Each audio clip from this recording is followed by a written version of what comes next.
Мартин се проговори за разделата с Йоана. Чуйте сами какво сподели в социалните мрежи. Всички съобщения, които получих последните 2 дни по повод ситуацията с Йоана. Да, така е, истина е, защото много хора ми писаха, това са 100% е лъжа, не, истина е, така го решихме. Съобщения с въпроси от сорта на защо се разделихте, то и аз, че не мога да ви отговоря.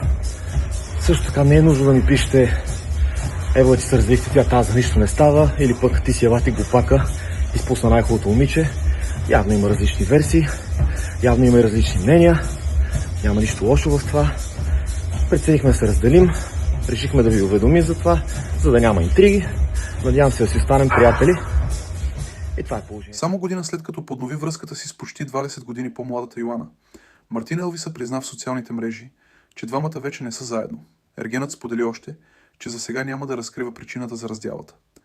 Надявам се да останем приятели, заключи той.